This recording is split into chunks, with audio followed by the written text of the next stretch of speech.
pudding. It's Maggie Pepler's recipe. I love the story. So Maggie worked at Boschendal Wine Farm in this, I think she joined there 1977, and this was long before all the wine estates had tasting rooms and cafes and whatnot. But Boschendal had a buffet that was kind of the place to go to for a Sunday lunch, and Maggie Pepler made this Malva pudding at Boschendal. As usual, we have a drink to see us through. Tonight we've got the Morganson Chenin Blanc, which is one of my favourites. And in a break from my usual style, I don't normally do dessert wines, but we have a Mortello, I think. It's a dessert wine from Australia. Beautiful label, picked it up at the Majestic Wine Tasting the other day. But it's got lots of kind of apricot-y flavours. And of course, apricot is one of the star ingredients of a Malva pudding. So we'll be having this with pudding tonight. A Malva pudding is basically a sponge with sauce. So it's all the usual ingredients. I've sifted some flour, bicarb, and stirred in some sugar. And then the wet ingredients are, if I can remember them all, egg, is it egg? I can't remember. Anyway, egg, butter, apricot jam, all mixed in. And now the trick is to mix it into the dry ingredients and then pop it into the oven. Right, once your batter is nice and smooth, then you pour it into the baking dish. Now the trick to this recipe is to only use a glass or porcelain dish.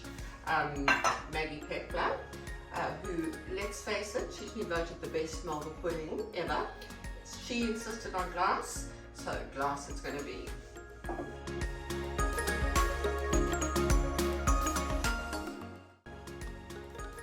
The other trick to this recipe is to use a piece of foil that you have greased with butter on the shiny side, and then cover the dish with that to cook. Okay, now we're going to bake it at 180 degrees for 45 minutes. Cheers! Okay, we've got 5 more minutes on the Malva. Let's just take it out and take the foil off. Oh, look at that. Okay.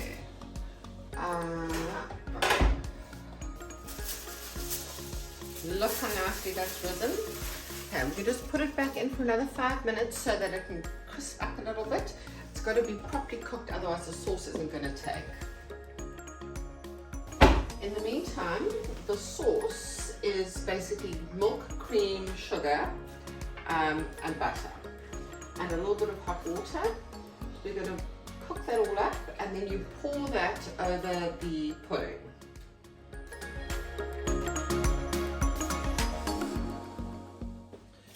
The Malva looks ready. Let's take that out. Oh, look at that. Delicious.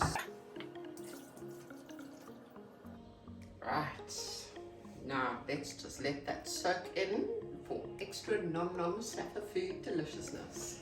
You can see the sauce is now all drained in, so it's time for a taste test. With the De Bortoli Australian dessert wine, let's give that a try. Bon appetit!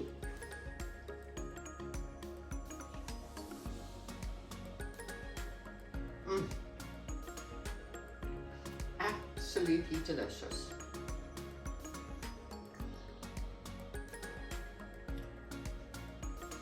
Divine. Complements perfectly, perfectly baked. Bon appetit.